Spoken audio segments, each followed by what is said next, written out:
ದ್ವಿಚಕ್ರ ವಾಹನದ ಪೆಟ್ರೋಲ್ ಮುಗಿದ ಪರಿಣಾಮ ರಸ್ತೆ ಬದಿಯಲ್ಲಿ ದಿಕ್ಕು ತೋಚದೆ ನಿಂತಿದ್ದ ಮಹಿಳೆಯೊಬ್ಬರಿಗೆ ಟ್ರಾಫಿಕ್ ಎಎಸ್ಐಯೊಬ್ಬರು ಸಹಾಯ ಮಾಡುವ ಮೂಲಕ ಮಾನವೀಯತೆ ಮೆರೆದಿದ್ದಾರೆ. ಬೆಂಗಳೂರಿನ ಯಲಹಂಕ ಬಳಿಯ ಸಹಕಾರ ನಗರ ನಿವಾಸಿ ನಿರ್ಮಲಾ ಎಂಬವರು ಜನವರಿ 26ರ ರಾತ್ರಿ ಲಾಲ್ಬಾಗ್ ರಸ್ತೆಯ ತನ್ನ ಆಫೀಸಲ್ಲಿ ಕೆಲಸ ಮುಗಿಸಿ ಮನೆ ಕಡೆ ವಾಪಸ್ ಬರ್ತಾ ಇದ್ರು. ರಾತ್ರಿ 10:30ರ ವೇಳೆಗೆ ಜೆಸಿ ನಗರ ಬಳಿಯ ಟಿವಿ ಟವರ್ ಬಳಿ ನಿರ್ಮಲಾರ ದ್ವಿಚಕ್ರ ವಾಹನದ ಪೆಟ್ರೋಲ್ ಮುಗಿದಿತ್ತು. ಪಕ್ಕದಲ್ಲಿ ಯಾವುದೇ ಬಂಕ್ ಇಲ್ಲ, ಕೈಯಲ್ಲಿ ದುಡ್ಡಿಲ್ಲ, ಏನ್ ಮಾಡಬೇಕು ಅಂತ ಗೊತ್ತಾಗದೆ ಒದ್ದಾಡ್ತಾ ಇದ್ರು. ಈ ವೇಳೆ ಅದೇ ರಸ್ತೆಯಲ್ಲಿ KG Halli traffic police ASI Narayan ಕರ್ತವ್ಯ ಮುಗಿಸಿ ತಮ್ಮ ಮನೆಗೆ ಹೋಗ್ತಾ ಇದ್ರು.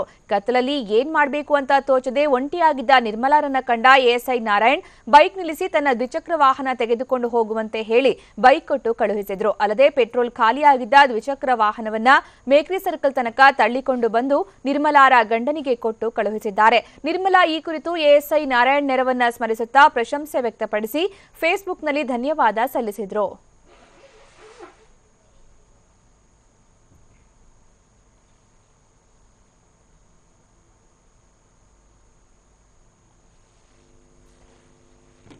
ಎಸ್ಟರ್ಡೇ ನಾನು ಕೆಲಸ ಮುಗಿಸ್ಕೊಂಡು ಆಫೀಸಿಂದ ಮನೆಗೆ ಹೋಗೋ ಟೈಮಲ್ಲಿ ನನ್ನ ಗಾಡಿಯಲ್ಲಿ ಪೆಟ್ರೋಲ್ ಖಾಲಿಯಾಗಿತ್ತು.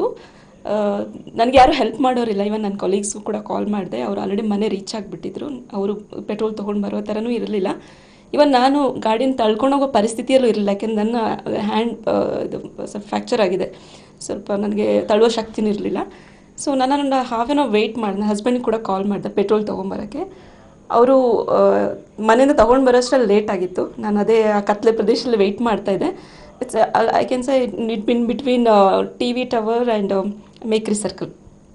ತುಂಬ ಕತ್ಲೆ ಇತ್ತು, ತುಂಬ ಟ್ರಾಫಿಕ್ ಕೂಡ ಇತ್ತು. ಸೈಡಲ್ಲಿ ಪಾರ್ಕ್ ಮಾಡೋಣ ಅಂದರೆ ಅಲ್ಲಿ ಜಾಗನೂ ಇರಲಿಲ್ಲ. ಸೊ ಹಾಗೆ ಸೈಡಲ್ಲೇ ನಿಲ್ಲಿಸ್ಕೊಂಡು ನನ್ನ ಹಸ್ಬೆಂಡ್ಗೆ ಕಾಲ್ ಮಾಡಿ ಮಾತಾಡ್ತಾಯಿದ್ದೆ. ಅಷ್ಟರಲ್ಲಿ ನಾರಾಯಣ್ ಅನ್ನೋ ಟ್ರಾಫಿಕ್ ಪೊಲೀಸ್ ಪಾಸ್ ಆಗ್ತಾಯಿದ್ರು. ಅವ್ರದ್ದು ಆ್ಯಕ್ಸಸ್ ಯಾವುದೋ ಒಂದು ಗಾಡಿಯಲ್ಲಿ ಹೋಗ್ತಾಯಿದ್ರು. ಸಡನ್ನೇ ನಿಲ್ಲಿಸಿದ್ರು. ಏನು ಮಾಡ್ತಿದ್ಯಮ್ಮ, ಗಾಡಿ ಏನಾದರೂ ಕೆಟ್ಟೋಗಿದೆಯಾ ಅಂತ ಕೇಳಿದರು. ಇಲ್ಲ, ಗಾಡಿ ಕೆಟ್ಟೋಗಿಲ್ಲ, ನಂದು ಪೆಟ್ರೋಲ್ ಖಾಲಿಯಾಗಿದೆ. ಸೊ ಅದಕ್ಕೆ ನನ್ನ ಹಸ್ಬೆಂಡ್ ಹೋಗ್ತಾರೆ ಕೇಳಿದೆ, ವೆಯ್ಟ್ ಮಾಡ್ತಾಯಿದ್ದೀನಿ. ಸರಿ, ಹಾಗಿದ್ರೆ ಇಲ್ಲಿ ನಿಂತ್ಕೋಬೇಡ, ನೀನು ನನ್ನ ಗಾಡಿ ತಳ್ಕೊಂಡು ಹೋಗಿ ರೈಡ್ ಮಾಡ್ಕೊಂಡು ಹೋಗು, ನಾನು ನಿಮ್ಮ ಗಾಡಿನ ತಳ್ಕೊಂಡು ಬರ್ತೀನಿ ಅಂತೇಳಿ ಹೇಳಿದ್ರು. ನಾನು ಅವ್ರ ಆ್ಯಕ್ಸಸ್ ಗಾಡಿನ ಮೇಕ್ರಿ ಸರ್ಕಲ್ ತನಕ ತೊಗೊಂಡೋದೆ. ಸೊ ಆಲ್ಮೋಸ್ಟ್ 10 ಮಿನಿಟ್ಸ್ ವೆಯ್ಟ್ ಮಾಡಿದ್ದೀನಿ ನಾನು ಅವ್ರಿಗೆ. ಪಾಪ ಅವ್ರು ತಳ್ಕೊಂಡು ಮೇಕ್ರಿ ಸರ್ಕಲ್ ತನಕ ರೀಚ್ ಆದರು. ಅಷ್ಟೇ ನನ್ನ ಹಸ್ಬೆಂಡ್ ಪೆಟ್ರೋಲ್ ತೊಗೊಂಡು ಬಂದರು. ಬಟ್ ಈ ಥರ ಟ್ರಾಫಿಕ್ ಪೊಲೀಸ್ ಅಥವಾ ಜನರು ಸಿಗೋದು ತುಂಬ ರೇರ್. ಟ್ರಾಫಿಕ್ ಪೊಲೀಸ್ನವರು ಹ್ಯುಮ್ಯಾನಿಟಿ ಇರೋರು, ನಾವು ಅವ್ರನ್ನ ತಪ್ಪಾಗಿ ತಿಳ್ಕೊಂಡಿದ್ದೀವಿ. My experience is a best example for everybody that they are human being. They are very friendly to the people and we really proud of all traffic police. They don't care about the sun, rain, about their health. They support people. Even we should also, public should support them by following the traffic rules, traffic disciplines. ನಾನು ಕರ್ತವ್ಯ ಮುಗಿಸ್ಕೊಂಡು JC ನಗರ ರೋಡಲ್ಲಿ ಹೋಗ್ತಾ ಇದ್ದೆ. ಹೋಗುವಂಥ ಸಂದರ್ಭದಲ್ಲಿ left ಸೈಡಲ್ಲಿ ಇದು ನಮ್ಮ ಪ್ಯಾಲೇಸ್ ಗ್ರೌಂಡ್ ಇಲ್ವಾ, ಆ ಗ್ರೌಂಡ್ ಪಕ್ಕದಲ್ಲಿ ಒಂದು ಹುಡುಗಿ ನಿಂತಿತ್ತು. ಏನು ಕಮ್ಮ ಇಲ್ಲಿ ನಿಂತಿದ್ದೀಯಾ ಅಂತ ಕೇಳಿದೆ.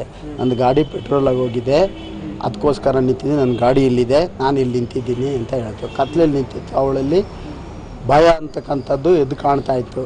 ನಾನು ನೋಡಿದಾಗ ಅವಳು ಗಮನಿಸಿದಾಗ ನನಗೂ ಮಕ್ಕಳವೆ ಏನು ಅಂತ ಹೇಳ್ಬಿಟ್ಟು, ಅಮ್ಮ ನನ್ನ ಗಾಡಿ ತಗೊಂಡೋಗಿ, ನನ್ನ ಆ್ಯಕ್ಟಿವ್ ಹೋಂಡಾ ತಗೊಂಡೋಗು, ನಿನ್ನ ಆ್ಯಕ್ಟಿವ್ ಹೋಂಡಾನ ತಗೊಬತ್ತೀನಿ, ಮಧ್ಯದಲ್ಲಿ ಸರ್ಕಲ್ ಇದೆ, ಮೈಕ್ರಿ ಸರ್ಕಲ್ಲು, ಅಲ್ಲೋಗಿ ನಿಂತ್ಕೊಂಡು 4 ಕಡೆ ಗಾಡಿಗಳು ಓಡಾಡ್ತವೆ, ಬೆಳಕಿದೆ, ಅಲ್ಲಿ ಯಾರು ಹೆಲ್ಪ್ ಮಾಡ್ತಾರೆ, ಏನಾದರೂ ಒಂದು ಇದಾಗುತ್ತೆ, ಇಲ್ಲಿ ನಿಂತ್ಕೊಬೇಡ, ಇದು ಜಾಗ ಸರಿ ಇಲ್ಲ ಅಂಥೇಳಿ ಆ ಹುಡುಗಿನ ನನ್ನ ಗಾಡಿ ಕೊಟ್ಟು ಆ ಹುಡುಗಿನ ಕಳಿಸಿ ಆ ಸರ್ಕಲ್ಗೆ ಹೋಗೋವರೆಗೂ ನಾನು ಆ ಗಾಡಿ ತಳ್ಕೊಂಡೋಗಿ ಆ ಗಾಡೀಲಿ ಹೋಗಿ ಅವಳು ತಲುಪಾದ್ಮೇಲೆ ಅವಳ ಗಾಡಿನ ನಾನು ತಳ್ಕೊಂಡೋಗಿ ಅಲ್ಲಿಗೆ ಸರ್ಕಲ್ಗೆ ಬಿಟ್ಟು, ಆ ಸರ್ಕಲ್ ಬಿಟ್ಟು ಆದ ನಂತರ ಅವ್ರ ಯಜಮಾನ್ರು ಬಂದರು.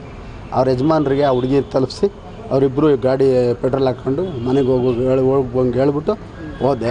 ನನಗೆ ಭಾರಿ ಕೆಲಸ ಮಾಡಿದ್ದೀರ ಅಂಥೇಳಿ ನನಗೆ ದುಡ್ಡು ಕೊಡೋಕ್ಕೆ ಬಂದರು. ನಾನು ದುಡ್ಡು ಇಸ್ಕೊಳ್ಳಿಲ್ಲ, ದುಡ್ಡು ಬೇಡ ನನಗೆ, ನನ್ನ ಕರ್ತವ್ಯ ನಾನು ಮಾಡಿದ್ದೀನಿ. ಪೊಲೀಸಲ್ಲಿ ಇವೆಲ್ಲ ಮಾಮೂಲು ನಡೀತಾ ಇರ್ತವೆ. ನನ್ನ ಸಹೋದ್ಯೋಗಿಗಳು ಅದೇ ಥರ ಮಾಡ್ತಾರೆ. ಆದರೆ ನಾನು ಇದೇನೋ ಒಂದು ಕಿಂಚಿತ್ ಮಾಡ್ತಾಯಿದ್ದೀನಿ, ಏನು ಬೇಡ ಬಿಡಮ್ಮ ಅಂತ ಹೇಳಿದೆ. ಆದರೂ ಆ ಅಮ್ಮ ಕಾಸು ಕೊಡೋಕ್ಕೆ ಬಂದರು, ನಾನು ಕಾಸು ಇಸ್ಕೊಂಡಿಲ್ಲ.